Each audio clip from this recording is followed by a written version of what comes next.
아크로 리버파크 84제곱미터, 그러니까 흔히 말하는 30평이죠. 30평, 국민평형 30평대가 46.6억 신고가를 기록했다고 합니다. 국민평형 최고가 경신. 평당 얼마죠? 1억 3,700만 원 정도. 어마어마합니다. 얼마 전에 평당 1억이 넘었다고 뭐 엄청나다 그런 기사를 본지 그렇게 오래되지 않은 것 같은데 1억 3,700까지 갔어요. 어떤 내용인지 좀 말씀드릴 건데 오늘 기사 내용은 굉장히 짧습니다. 그래서 이 소식만 하고 그냥 넘어가면 의미가 없고요. 저는 또 부동산 세금에 대해서 좀 알려드리는 채널이기 때문에 계산 한번 해보죠. 내가 46억짜리를 30평대를 만약에 서울에 가지고 있으면 얼마의 돈이 들어가는지 제가 한번 설명드려 보도록 하겠습니다. 자, 일단 기사 출처를 먼저 보도록 하겠습니다. 조선일보 조선비즈고요. 뭐 고성민 기자님이 2022년 2월 22일 날 작성하신 건데 뭐 이미 뭐 다른 언론사에도 엄청 다 도배가 됐죠. 아크로 리버파크 84제곱미터. 이게 여기서 84는 전용 면적입니다. 전용 면적. 우리가 흔히 말하는 32평형, 뭐 34평형 그냥 그겁니다. 46.6억의 신고가가 됐다. 국민평형 최고가 경신. 그러니까 예전에 이제 평당이 1억이어가지고 32평이면 32억 뭐 이랬었거든요. 근데 이미 아리팍 같은 경우는 이제 줄여서 아리팍이라고 할게요. 20평대가 이미 최근에 30억이 넘었었죠. 그러면 그 넥스트가 어딜까? 그것도 한번 생각해 보시면서 보시면 좋을 것 같아요. 서울 서초구 반포동에 있는 아크로 리버파크 전용 면적 84제곱미터가 46억 6천만 원에 거래되며 국민평형 최고가를 경신했다. 이렇게 생긴 아파트입니다. 특히 올림픽대로를 타고 쭉 가면서 항상 제가 서쪽에서 인천 갔다가 이렇게 가면은 저 길 지나서 청담자이 될 때까지 계속 막히죠. 그래서 거기가 좀 지나야 이제 좀 해소가 되는, 그리고 이제 우리 집에 좀 가까이 오는 그렇게 되는데, 그러면서 이제 저기 살았으면 더 빨리 갔을 텐데 라는 생각을 하죠. 어쨌든 뭐 22일 국토교통부 실거래가 시스템에 따르면 아리팍 전용 84제곱미터가 21일 46억 6천만 원에 거래가 됐는데 국민평형 최고가로 3.3제곱미터, 이걸 이제 평으로 바꾸면 한 평. 근데 이제 요때 평은 보통 우리가 흔히 말하는 그 평수는 공급 면적을 말을 하는 거고요. 소위 말해서 분양 면적, 즉 공용 면적까지 다 포함된 걸 말하죠. 1억 3,706만 원에 이른다. 이번 거래는 개인 간 직거래가 아닌 중개 거래다. 해당 매물은 106동 8층으로 알려졌다. 106동은 한강 바로 앞에 위치해서 한강뷰가 가능하다. 아크로 리버파크는 지난해 11월, 그렇죠, 45억 11층에 거래가 되면서 역대 최고가를 기록을 했는데, 저는 이제 그 전에 평당 1억짜리를 좀 기억했어요. 한 달 후인 지난해 12월에는 이보다 5억 2천이 떨어진 39억 8천에 거래돼서 하락론이 나왔다. 하지만 이번에 전고점보다 1억 6천이 오른 금액으로 다시 신고가를 경신했다. 신반포 1차를 재건축해서 2016년에 입주한 아파트이죠. 한번 가보세요. 여기 통해가지고 그 앞에 한강공원 가면 한강공원도 되게 좋고, 그 단지 안에 가면은 녹지도 되게 많고, 앉아서 쉴 수 있는 공간도 많고요. 작년 여름에 그 떼약볕 나왔을 때 그쪽 반포동 일대를 싹 다 이렇게 걸으면서 이렇게 봤었거든요. 그때 이제 여기 보고, 옆에 원베일리 보고, 건너편에 레미안 보고, 저쪽 이제 센트럴 자이 보고, 반포 자이 보고, 이렇게 다 이렇게 봤었던 기억이 납니다. 한번 그런 것도 보시는 것도 좋을 것 같아요. 당장 돈이 없는데요. 저도 돈 없어요. 돈이 없는데 뭐랄까, 이렇게 비유하고 싶어요. 제가 만약에 남자분들 차 좋아하시잖아요. 자동차 좋아하시는데 당장 내가 차를, 이거 뭐 스포츠카, 드림카를 못 산다 하더라도 비싼 차 한번 보고, 이건 이래서 좋구나, 뭐 저래서 좋구나, 내가 나중에 여유가 되면 좀 이런 것도 한번 타보고 싶다, 이런 생각 하시잖아요. 똑같은 거예요, 그냥. 자, 그러면 이게 기사가 단데 뭐 이렇게 해서 하면은 뭐 의미가 없죠. 그래서 얘가 어떤 녀석이냐 한번 보자고요. 제가 네이버 지도에서 아크로 리버파크를 이렇게 다 찾아놨어요. 검색창에다가 이렇게 넣으면 나오는 건 아실 테고. 자, 그래서 이제 지도를 이제 보시면은 여기 이제 고속터미널 여기 있고요. 여기가 이제 3호선, 9호선, 그리고 이제 7호선 지나가고요. 옆에 이제 신반포역이 있고, 그때 이제 작년에 여기서부터 이렇게 쭉 해가지고 이렇게 된다는 거 아니겠습니까? 예, 그래서 이제 되게 이렇게 많이 걸었다는 거죠. 제가 도저히 안 읽을 수가 없네요. 마음반님, 좀 이따가 한번 감사 인사 드리도록 하겠습니다. 먼저 제가 준비한 거 설명하도록 하겠습니다. 고맙습니다. 자, 여기 보시면, 여기가 이제 아크로 리버파크 아파트인데, 지금 옆에 원베일리라고 새로 짓고 있어요. 내년 8월 정도 예정인데, 이제 얘가 들어서면, 여기 분위기는 또 완전 바뀔 겁니다. 제 개인적인 생각으로. 물론 틀릴 수 있어요. 네, 참고만 하세요. 그리고 여기가 이제 들어서면, 아리팍이 이제 신축 프리미엄이 점점 사라지거든요. 그러면 이제 철저하게 이제 입지로 이렇게 승부를 보는 그런 시장, 그런 지역으로 또 갈 수 있을 것 같고요. 아마 여기 밑에 있는 레미안도 좀 각광을 더 받을 것 같고요. 요 일대로 이렇게 좀 다 옆으로 갈 것 같고, 그때 되면 또 여기 이제 반포 주공이 계속 진행이 또 되겠죠. 아무튼, 이쪽 반포, 이쪽 일대는 향후 한 5년 이상 계속해서 이슈가 될 것 같습니다. 압구정이 재건축이 될 때까지는. 자, 여러분들이 지도를 보실 때 한 가지 힌트를, 팁을 드리자면, 많이들 알고 계시지만, 계속 확대를 해보면요. 이렇게 나옵니다. 그럼 아까 아리팍 몇 동이라고 그랬어요? 106동. 그리고 8층. 106동이면은, 글씨가 좀 작아서 안 보이실 텐데, 여기 이렇게 나오잖아요. 좀 사라졌네. 여기가 이제 106동이거든요. 여기가 106동.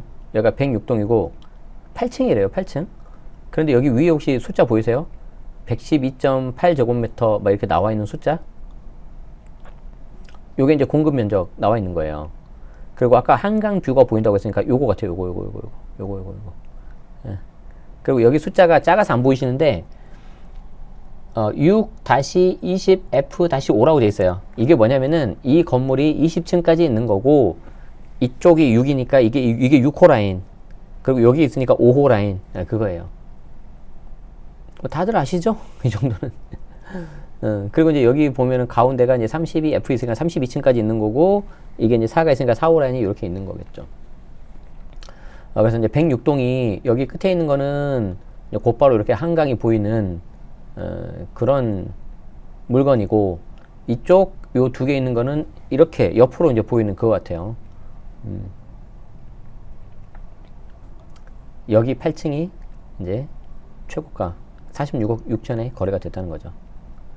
자, 그러면 46억 6천에 거래가 됐는데, 뭐 이게 이제 실거주 하는 경우도 있고 아니면 새 끼고 사는 경우도 있을 텐데, 만약에 제가 뭐 돈이 그렇게 많이 없는데 정말 소위 말 그대로 영끌을 해요. 있는 돈 없는데 다 끌어가지고, 그리고 거기에 이제 전세 보증금까지 레버리지를 해가지고 이거를 새 끼고 사둔다. 그럼 세금이 얼마가 나올까? 자, 얼마가 나올까요, 세금이? 우리 이제 이거 하려고 오늘 온 거잖아요.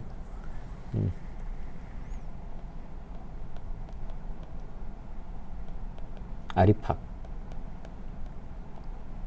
46.6억. 세금 얼마 나올까? 자, 처음에 뭐가 있습니까? 취득세죠? 얘는 한 번 내면 끝난다. 자, 그 다음 보유세 있겠죠? 이건 매년 낸다. 양도세 있죠? 얘는 한 번 내면 끝난다. 자, 그럼 취득세는 얼마 나올까요? 일단 9억이 초과됐고요. 아까 84제곱미터 이하였잖아요. 그렇기 때문에 이때는 3.3%가 나온다. 3.3%.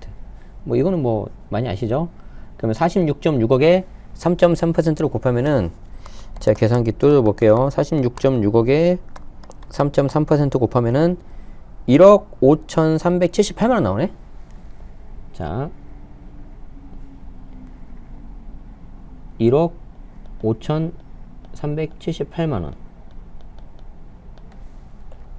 일단 첫 번째 세금이 나왔습니다.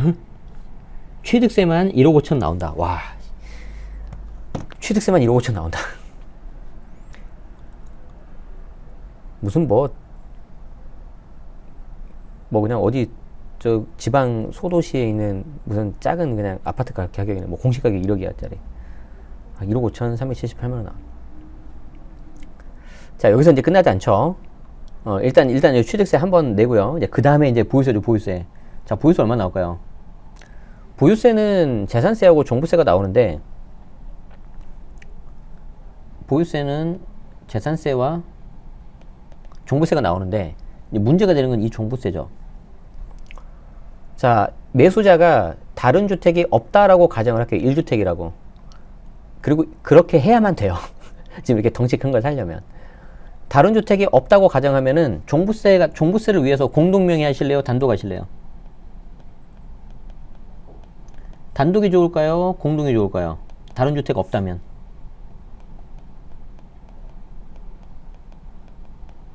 이때는 무조건 공동명의.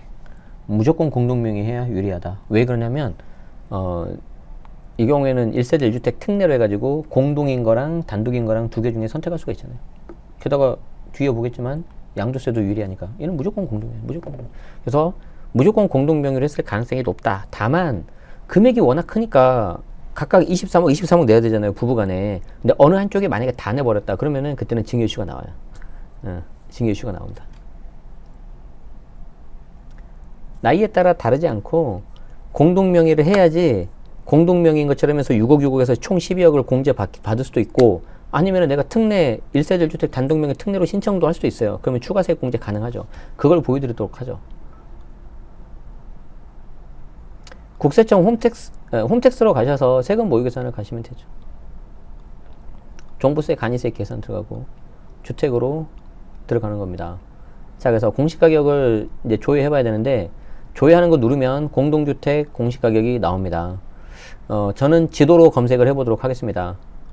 서울특별시 서초구 반포동입니다. 그리고 단지명을 아크로 리버파크 이렇게 입력을 하죠. 그럼 여기 나오죠. 아까 몇 동이었었죠? 106동 8층 그냥 801호 아까 라인으로 봤을 때는 804였나요? 지도로 봤을 때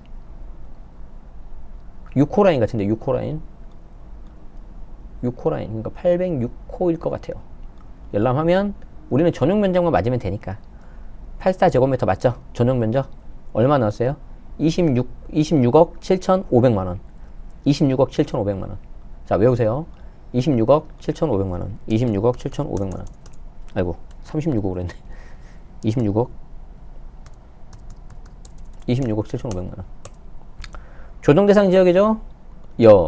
재산세 감면 없죠? 자, 등록을 하세요. 등록을 하고 1세대 1주택 공동명의 포함 여부 일단 포함 여부로 하세요. 그리고 공동명의에서 왜냐면 이렇게 하면 계산이 다 되니까 단독일 때랑 공동일 때랑 다 되니까. 생년월일 누가 산지 모르죠? 누가 산지 모르면은 내 나이로 하는 거죠. 내가 샀다라고 생각하고 하는 겁니다. 저는 77년 4월생입니다. 언제 샀냐? 22일날 샀다고 나왔잖아요. 그죠? 그래서 뭐 장기 보유 세액공제 이런 거 없어요. 노령자 세액공제 고령자도 없고. 자, 제가 본인 50% 아내 50% 했다고 하고요. 제가 사랑하니까 제가 특례 신청 시 납세 의무자는 저로 하겠습니다. 간이세 계산해 볼까요? 두구두구 얼마 나올까요? 기대되죠? 한번 찍어보세요. 이야, 46억이나 하는데 공시가가 23억이야 26억이야 이 정도면은 종부세 폭탄 맞아야지. 얼마 나올까? 감으로 하시는 게 아니라 이렇게 계산해 보면 되는 거죠. 이렇게 나와요. 이렇게.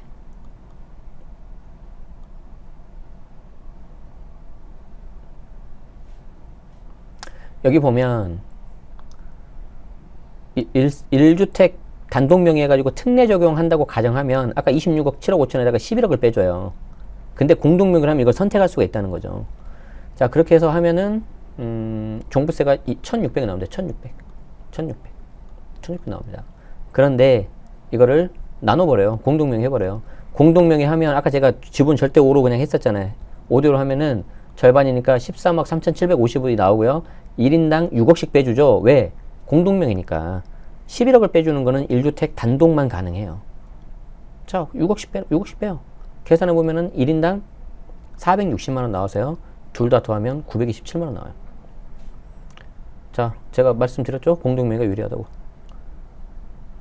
공동명의 하니까 927만 원. 단독명의 하니까 1634만 원. 더 좋은 건 뭐예요?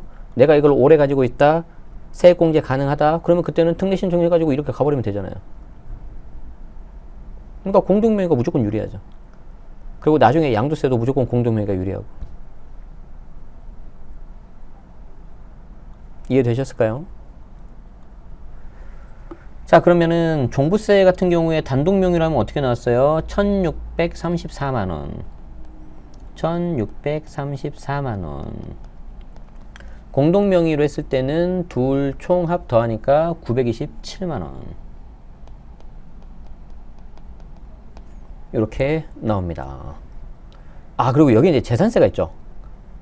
재산세는 여기 이제 종부세 계산할 때 여기 밑에 나와요. 이렇게 재산세 간이세 결과 해가지고 본인 배우자 합계해가지고 579만원 나오는데 이것도 그냥 참고만 하십시오. 틀릴 수는 있습니다.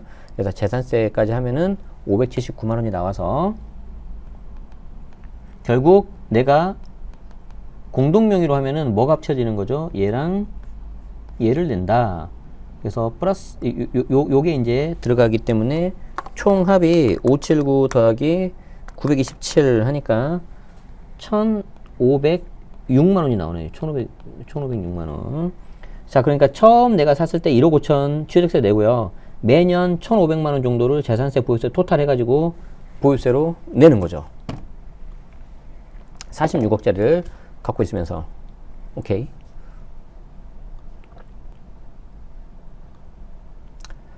자, 그리고 이제 마지막 남은 게 뭡니까?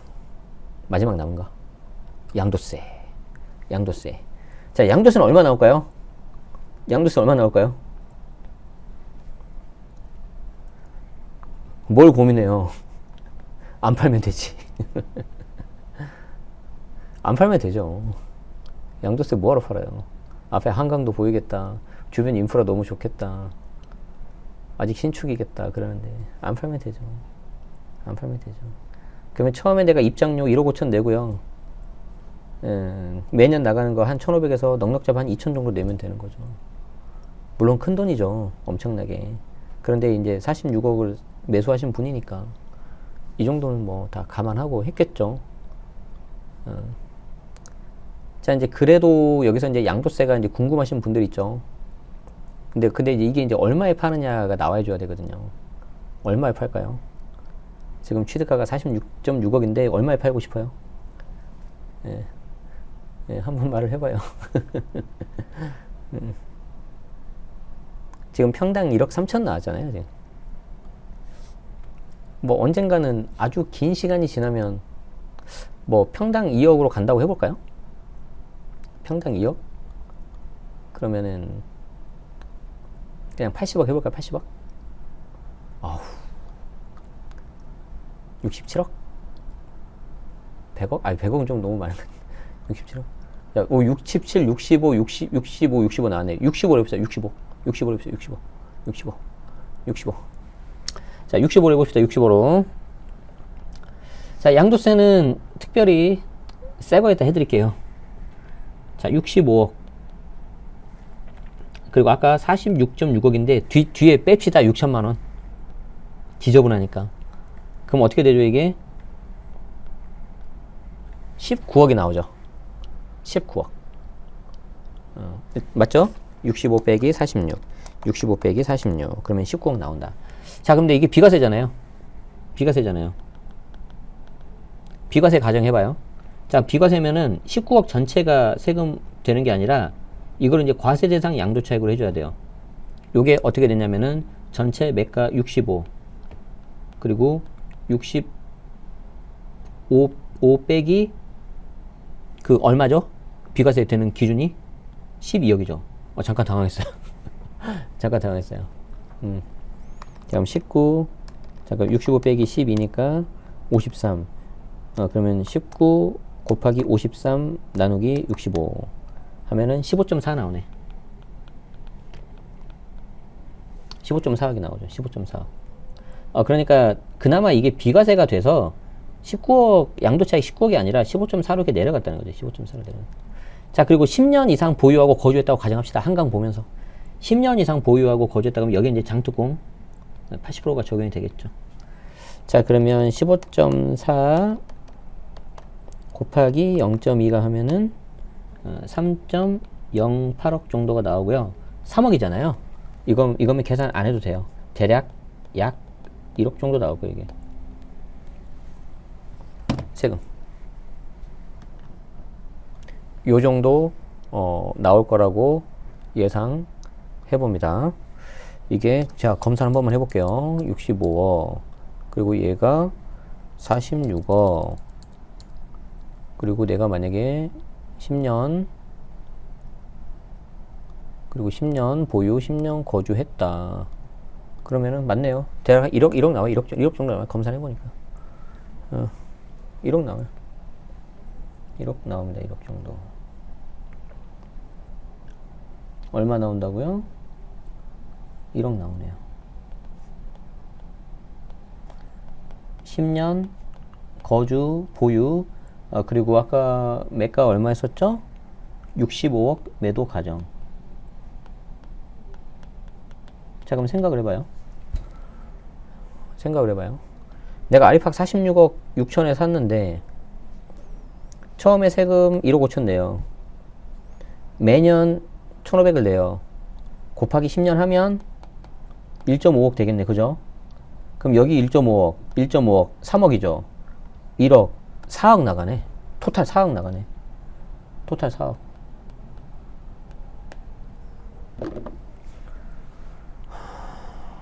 그리고 이 양도세 있잖아요. 제가 계산할 때 안 했는데 이거 1억 안 나와요. 더. 왜 그런지 알아요?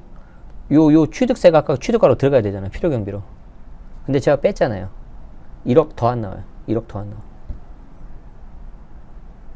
그러니까 양도세는 1억 더 안 나와요. 요 취득가 제가 아까 뺐거든요. 이제 여기에 이제 부대 비용이 있죠. 뭐 중개 수수료도 있고, 뭐 이사 비용도 있고, 뭐 중간에 인테리어 할 수도 있고. 자, 제가 드리고 싶은 말씀은 첫 번째, 세금 계산은 그래도 한번 이렇게 대략적으로라도 해볼 필요가 있다.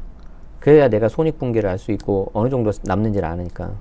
생각보다 많이 남는다고 생각되지 않아요? 두 번째, 저도 이런 돈은 없고요. 만약에 있다고 가정을 하면 우리가 한번 항상 가정을 해보는 거예요. 이 사람들은 왜 이렇게 했을까? 의사결정을. 그러면 보세요.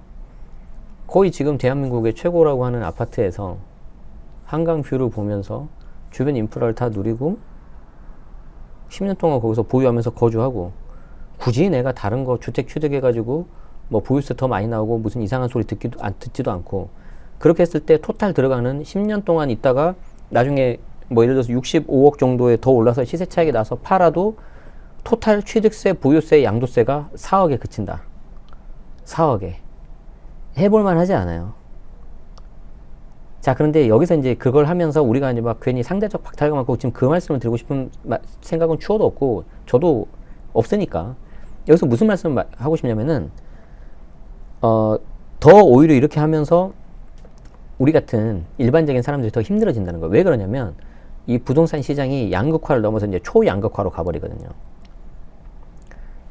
무슨 말씀을 드리고 싶냐면은 지금 이렇게 자금이 어느 정도 되시는 분들은 그냥 이렇게 무조건 좋은 거 하나로 그냥 가버려요. 끝나버려요. 왜 그러냐면 어설프게 내가 두 개, 세 개 갖고 있어봤자 세금이 너무 많이 나오니까. 이게 크잖아요. 만약에 조정지역에 공시가격 12억짜리하고 15억짜리 두 개 없으면 27억이 나오잖아요. 아까 아리팍 큰 거 하나 갖고 있을 때 26억 얼마에서 27억이었잖아요. 그렇게 만약에 개수가 두 개로 늘어나 버리면요, 종부세가 6천 나와요. 6천.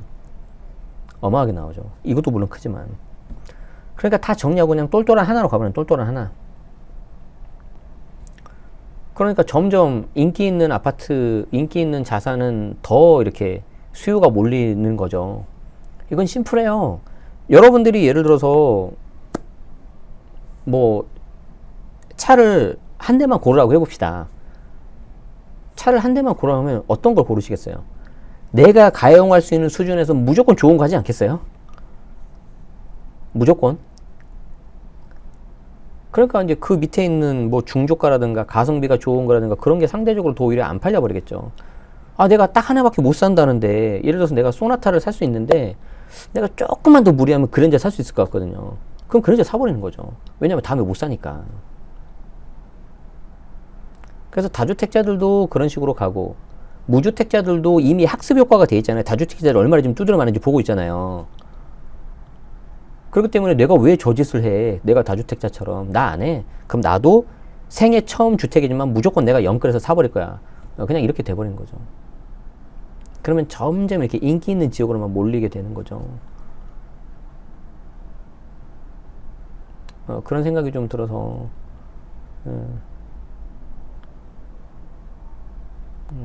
그걸 이제 사실 이제 그게 더 무서운 거예요, 지금. 아이고.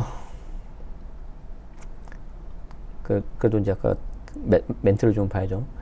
마음반님이라고 계시는데, 장기 임대 그리고 일시유택 경우에 고가 거주택 양도차익 중 9억 총과분 중과저액 적용권을 방송해 주셔서, 이게 이제 원래 포함돼 버렸었거든요. 중과돼갈 때 주택수에 갖고 중과가 되는 얼토당토 없는 일이 많았어요. 그런데 이제 그 이후에는 좀 바로 잡혔었고, 그거 좀 혜택을 보셨다고 말씀해 주신 것 같아요. 너무 고맙습니다.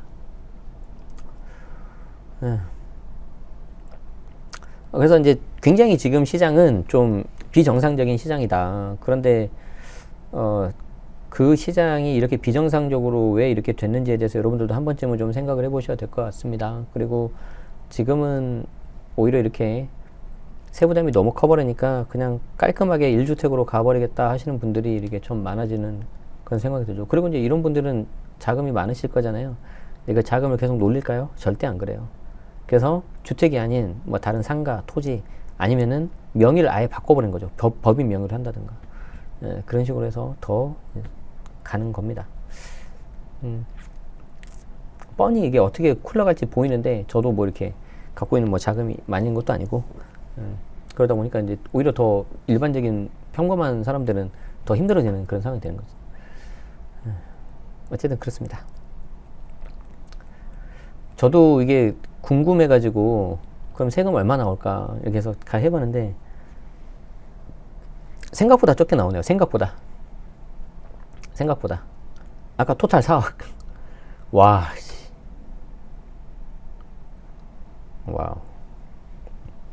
해볼만 하네요. 자, 그러면 한 가지가 더 있는데,